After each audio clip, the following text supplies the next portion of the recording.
नमस्कार। कैसे हैं आप लोग। आज हम पिछले वीडियो एमएसपी के बारे में हमने पिछले वीडियो में चर्चा किया था। आज उसी चर्चा को आगे बढ़ाएंगे और आज जो है हम चर्चा करेंगे एपीएमसी के बारे में तथा कृषि विपणन क्या होता है, थोड़ी सी इसके बारे में जानेंगे, क्योंकि कृषि विपणन का ही एक भाग है एपीएमसी। कैसे?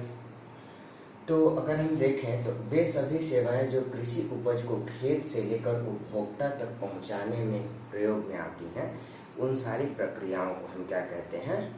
हम कहते हैं कृषि विपणन। अब खेत से उपभोक्ता तक पहुंचाने में क्या क्या प्रक्रियाएं हैं? भंडारण भी उसमें आ जाता है, परिवहन भी आ जाता है उसमें, फिर क्वालिटी चेक का इशू भी आ जाता है उसमें। ये सारी जो प्रक्रियाएं हैं इसमें आती हैं, कृषि विपणन के अंतर्गत आती हैं। और मंडी जो है इसमें एपीएमसी मंडी जो है इसमें एक प्रमुख भूमिका अदा करती हैं।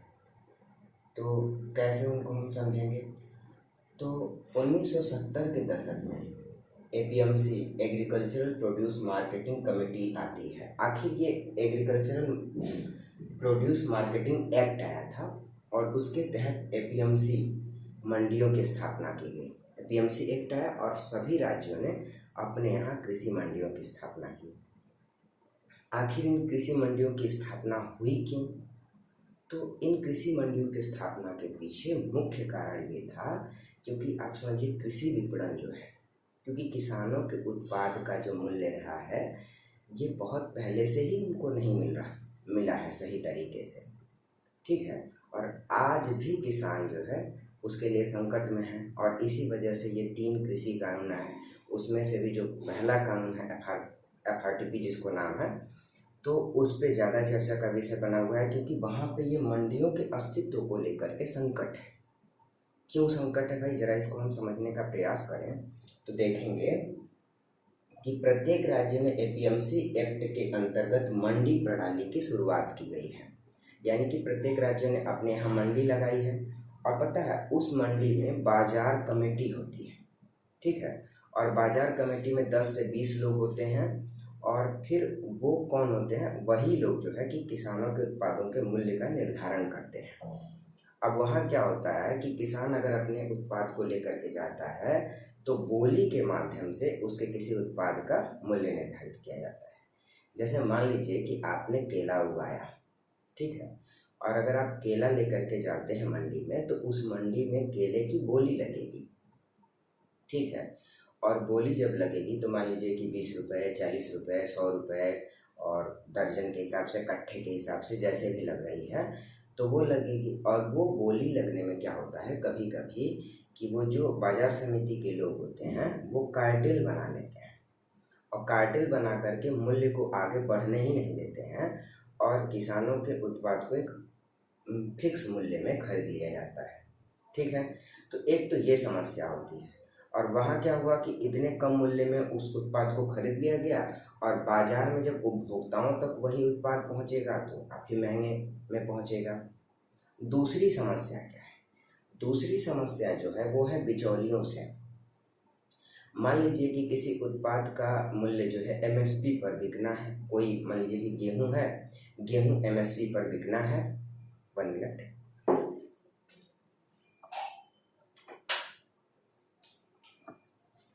लेट्स से कि गेहूं जो है एमएसपी पर बिकना है। और होता क्या है कि भारत में मैंने बात किया था आपसे कि केवल 6% किसान ही अपने उत्पाद को एमएसपी पर बेच पाते हैं। रीज़न क्या है कि भारत में जो है लगभग 85% किसान जो है सीमांत या लघु किसान है, जिनके पास जो है उत्पाद को ढोने की क्षमता नहीं है, किसी प्रोडक्ट को मतलब परिवहन के साधन से एक जगह से दूसरे जगह ले जाने की कैपेसिटी नहीं है। तो वो फार्म गेट से ही छोटे छोटे जो कह सकते हैं कि बिचौलिए होते हैं वो आते हैं, गांव से किसानों के उत्पाद को खरीद कर लेके जाते हैं और उसको ले जा कर के वो कृषि मंडियों में खुद बेचते हैं एमएसपी पर, ठीक है। यानी कि मान लीजिए कि अगर किसी फसल का एमएसपी 20 रुपये है तो उसको कोई बिचौलिया 18 या 17 रुपये में खरीद लेगा और एक बड़े पैमाने पे खरीद करके और उसको ले जा करके फिर, क्योंकि उसका जो है कि फिक्स है, क्योंकि बिचौलिए रजिस्टर्ड होते हैं उस एपीएमसी मार्केट में, और वो ले जा करके उस आपके उत्पाद को बेच देगा। यहाँ पर किसान को 3 रुपये का घाटा हुआ और उस बिचौलिए को 3 रुपये का बिना कुछ किए फायदा हो गया। इस बात को समझ रहे हैं आप? एक तो ये बात होती है।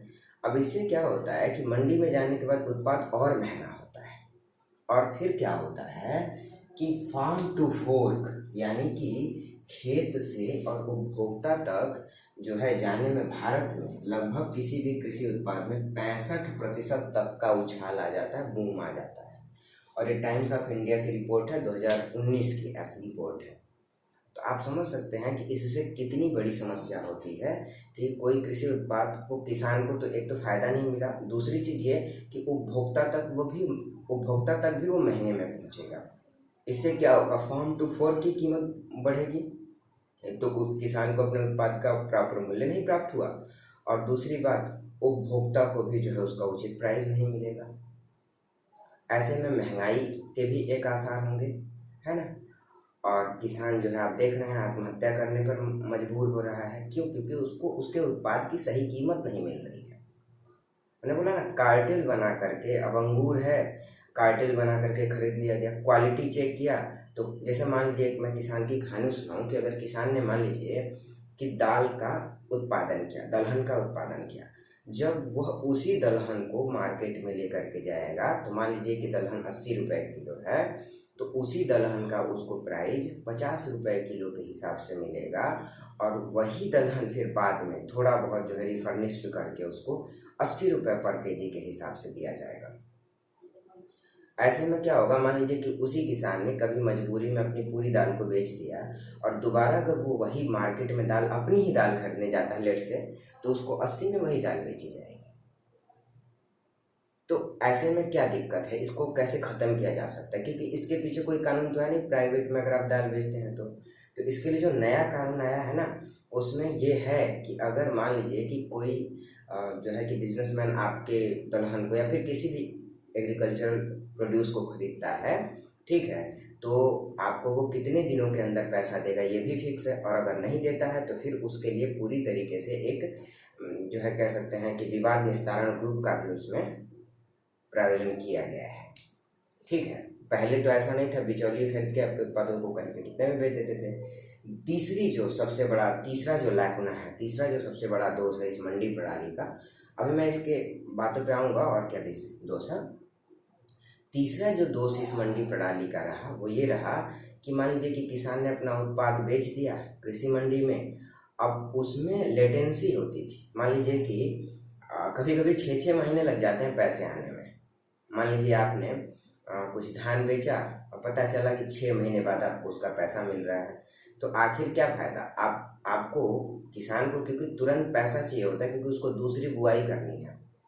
और ऐसे में जब उसको वो पैसा तुरंत नहीं मिल पाता है तो उसको बड़े बड़े, और ध्यान रखिएगा क्योंकि इंक्लूसिव पहुंच नहीं है, किसानों की पहुंच नहीं है बैंकों तक भी आसानी से, तो उसको फिर उन्हीं बिचौलियों से ऋण लेना पड़ता है। और फिर क्या होता है कि वो ऋण जाल में किसान फंस जाता है।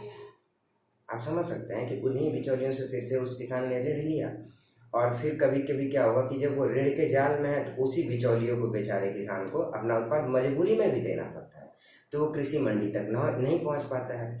तो लेटेंसी का एक ये भी तो नुकसान होता है ना कि किसान को वहाँ नुकसान झेलना पड़ता है, ज़बरदस्ती उसी बिचौलिए को अपने उत्पाद को बेचना पड़ता है। मैं अपना अगर एग्जाम्पल दूँ तो मेरे घर पे भी क्या होता है, कभी कभी पिताजी को कुछ पैसों की ज़रूरत होती है तो बैंक नहीं जाते हैं। उन्होंने क्या किया कि किसी बिचौलिए से गांव के पैसे ले लिए, और बाद में मजबूरी क्या होती है कि उन्हीं को आपको अपने कृषि प्रोड्यूस को बेचना पड़ता है।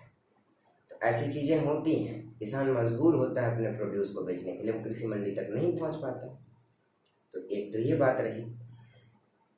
फिर आधे से ज़्यादा किसान वर्तमान मंडी प्रणाली से खुश नहीं है। ये बात सही है, कैसे खुश रहेंगे वर्तमान मंडी प्रणाली से? किसान नहीं खुश होंगे, क्योंकि भाई अब उनको अपने उत्पाद का एक तो उचित मूल्य नहीं प्राप्त हो रहा है, और दूसरी बात ये कि जब वही किसान उपभोक्ता बन रहा है तो भी उसको समस्या का सामना करना पड़ रहा है। तो ये बात रही।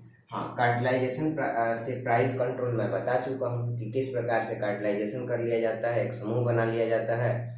और दिक्कत तो यह है ना कि किसान अपने उत्पाद को बाहर बेच नहीं पाता है। कहीं कहीं कृषि मंडियों में, कहीं कहीं कृषि बाजार में इस तरह की व्यवस्था की गई है कि आप अपने उत्पाद को मंडी में ही बेचेंगे, बाहर नहीं बेच सकते हैं। ठीक है, तो सरकार ने कानून लाके क्या किया कि आप अपने उत्पाद को बाहर भी बेच सकते हैं। और इसकी शुरुआत 2016 से हुई थी, जब सरकार ने एक ऐप लॉन्च किया था, ई नाम ऐप। ई नाम जो ऐप है, इसमें क्या है कि मान लीजिए कि आपने संतरे उगाए, कहीं भी आप संतरे उगाते हैं किसी भी राज्य में, आप उसकी फ़ोटो क्लिक करके आप डाल दीजिए, ठीक है।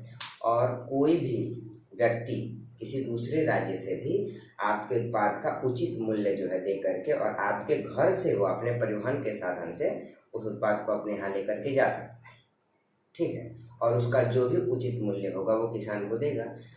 अब सोचिए, किसान कहीं पर भी अपने उत्पाद को बेच सकता है ना। मान लीजिए कि मुझे अपने गेहूँ बेचना है, तो मैं पंजाब के व्यक्ति को बेच दूँ, सॉरी पंजाब में मैं नहीं बेच सकता, मैं महाराष्ट्र के व्यक्ति को बेच दूँ, मैं साउथ में बेच दूँ। परिवहन का बस उतना उसके पास साधन होना चाहिए, है कि नहीं। तो ये चीज़ हो सकता है। तो ई नाम ये कैटेगरी बनी। मैं पहले जब कृषि कानून को जिक्र करूँगा तो मैं बताऊँगा। एपीएमसी से फ़ायदा क्या हुआ।